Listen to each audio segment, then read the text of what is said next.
Hey everyone, welcome to another video on how to get the most out of Hopoti. Now, this one is one that I see people struggle with a little bit from time to time in terms of how to best use this and just fully understanding just how important and powerful this particular topic is, and it's the topic of tags.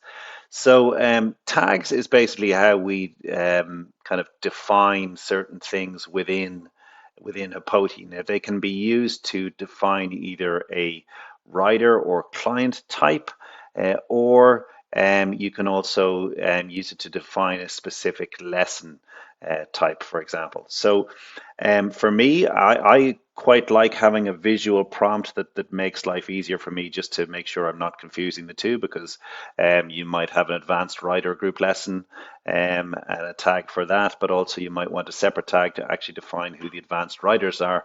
And so for that reason, I kind of keep the simple rule of if I'm setting up a tag that's to define a rider type, be that a livery owner or an advanced rider or anything like that, I try and keep them in gray. And then if I'm creating a tag for something that is to do with a lesson, so be that a credit type or a lesson type or anything like that, I use colors for when I set them up. And to show you just the basics of doing that, let me just jump quickly in here to this client section where you have the tags tab here. Now you can see here for some of these, now I'm not going to guarantee that these are all the way we want them to be, but for example, this kind of the group lessons, we've got a color down beside it, small group lessons, a color beside it. This one here, I think we'll edit that one. So this is a club member. So for me, that is something that should be in gray. So let's just go down to club member.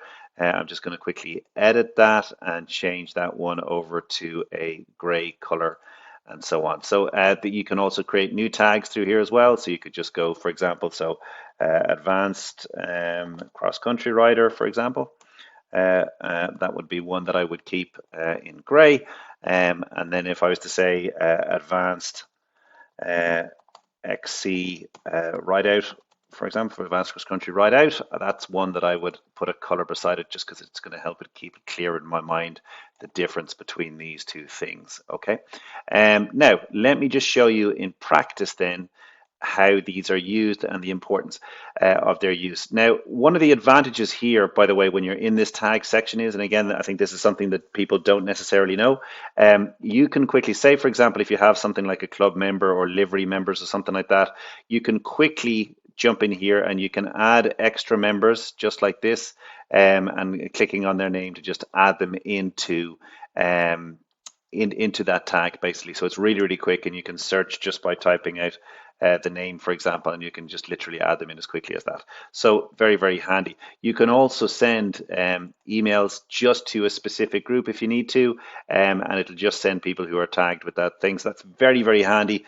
Say, for example, if you maybe you have like a particularly fast-paced cross-country ride, and there's only certain clients who it's really suitable for, rather than letting everybody know about that and having to tell some people that you're sorry that it wouldn't be suitable. If you've got the riders who are suitable for that tagged, you could just send that invite specifically to those riders, and it's kind of a handy way of doing it. Okay, so that's just one use of the tags.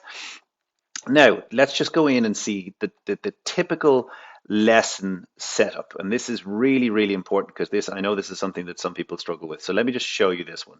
So here is an example, this 1 o'clock writing lesson on Thursday. So we'll just open this up for a second, okay? And we'll go to the edit section and we'll just take a look at what's going on in here. So this is a weekly writing lesson, 8 people on it. It's a fairly flexible cancellation conditions of 12 hours. They have an individual lesson price, but there's also a season price. For the sake of this for a second, I'm just going to turn off the season price for a second just to keep things simple. Okay, so now you'll see that it runs weekly from 1 o'clock to 2 o'clock. It's also showing on this particular, on the writing lessons calendar. Again, very important to make sure that you've always tagged in the correct calendar here or select the right calendar here, or you can have multiple calendars just so that your clients can find this easily. Now, here is this is a perfect example of how not to set up a lesson from a point of view of of the tags. So what you see here is, just to explain this, all users, these are both default tags. Okay, so this is basically saying that anybody could book into this specific lesson if they're prepared to pay the €35 to join, and that this other one here is saying that any stable card, so any credits that anybody has, would be able to be used against this lesson. Now, maybe that's what you want, but in a lot of cases you wouldn't. So say, for example, you may not want and most people wouldn't want that, say, a private lesson could be booked with a credit from a group lesson. So it's important to have the right tags in the right places. So for me, what I would do here, if this is a group lesson, I'm going to select the tag.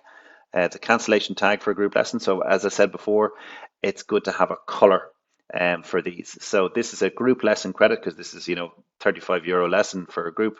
So that's what I want them to get. If anybody can book in and pay, but if they cancel in time, then they will get a credit that is tagged with this. So the credit will have that permission against it. Okay. Now, up here, I would always recommend removing this all stable cards thing. But what we do need to put in is we need to add back in that group lesson up here as well. And just to explain that, so basically that's saying that anybody can book in and pay using their credit card. If they cancel in time, they'll get one of these credits, a group lesson credit. And that being up there is basically saying that somebody with a group lesson credit can book back into this lesson. So that's going to allow the full functionality for your clients to actually be able to book themselves back in. If they've cancelled and they want to arrange a catch up, that's going to determine if they can use that credit. So once you've done that, then this should always be this kind of a layout of a matching up and down color, yeah, you pick your location, everything else like that. But in terms of the functionality and the tags, this is what I'd always recommend. So say, for example, if this was a private lesson, they're obviously going to be of a higher value. I would have a private lesson tag here and a private lesson tag here instead of the group one. Okay, and that's going to mean that people are using their credits appropriately. So let me just save changes to all those just to correct that. And now we've got like a nice, clean, well set up tag structure for this lesson. Okay, one other thing to keep in mind for those of you who may have set up lessons without kind of following this structure, you may get clients who are complaining that they cannot use their credit, and that's for a reason, because if you don't have a proper cancellation card tag selected here, then they are basically going to have a credit which they can't use. And I've just created an example of this just to show you how you can see if that's the case. So if you go into the cards section here, and you can see any kind of valid cards, there's valid credits that people have. So I've created one for myself. So maybe, if somebody had booked into a lesson and canceled themselves off it, but you'd never set up a tag to give a permission to the credit that they're going to get, then they're now going to have this credit that isn't associated with anything. So they're not going to be able to use that on their lessons to book themselves back into a new lesson, which can be fine. It just means that they're going to have to get onto the center, going to have to get onto the office to say, can you book my lesson for me? Which is obviously not nearly as good as the functionality would be if you're going to let them do that themselves. So the way you can fix that is by just adding in that group lesson tag onto this credit, saving that, and now they'll be able to use that credit to book themselves back into to another one of those lessons. And just to show you what that looks like, if we click here, so this is me just going to go back in here for a second to my kind of main view account. I'm just going to scroll down here for a second. Let me just quickly show these other ones. Sorry, I've got lots of examples of this. So there's my group lesson. And now so this is the way that it should work. A client should be able to jump onto their credit. They should be able to click this button here for showing the valid lessons, and then that'll take me through to show me all of the ones where I can use that specific type of lesson credit. Okay, so that's how it's supposed to work. So I'll just go back here for a second. Now, another thing here, when you're setting up these kind of packs of stable cards, which are incredibly useful for clients to, especially if they want to just they don't want to be coming in and going to the checkout every week, or maybe they have a family group and they just want to kind of be able to buy a bunch of lessons and maybe spread them amongst the family, for example. So the important thing when you're doing your setup of these is I'm just going to jump in to check the settings of these. So the important thing here is that you're going to associate what lessons this can actually be uh, this can be used for. So just to be clear, you put the lesson type in, you pick the amount of credits that you want, you pick the price, the how long this pack of credits is allowed to be used for. Generally, I would go with this purchasable without booking and not having to use it once, because I think that's kind of handier for clients, especially if they want to share them out, but it's up to you. And then this tags, basically, this is saying that anybody could book in to pay for them, and then they could use that for a group lesson. So that's the correct setup. Okay, so I'll do that. Just to show you, if you wanted to create a different one, say for example, you were saying a pack of 5 group lessons at livery rate.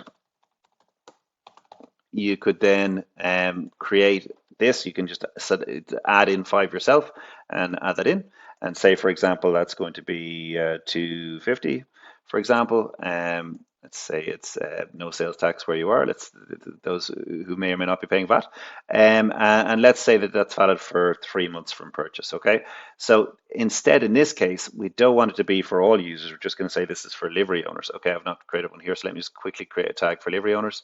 So obviously, as if this is a type of client, I'm going to make that gray. Okay, close that off here, and now I can select it. So this is livery owners. And now I'm going to get rid of the all users. So now only the livery owners could purchase it or even see it. They could still, again, they're going to use this towards group lessons. Okay, so this is who can buy it. This is what they can use it for. And then just add that into the mix. And now you've got that pack for just your livery owners to be able to see and to go and purchase. They can purchase that from the shop section, or it'll also show up at the checkout stage when they go through the booking section to go and make a booking. Okay, guys, I hope this has been helpful just for kind of giving you a bit of a guide on the use of tags, but incredibly important, incredibly powerful in how they can be used, but just important to make sure that your setup is nice and clean on these, because you wouldn't want somebody to be able to use, for example, a group lesson credit to book themselves into a more valuable lesson, like say a private lesson or clinic of some sort. So this is the best guidance to follow. Okay, enjoy, and don't forget to like and subscribe for more content coming soon.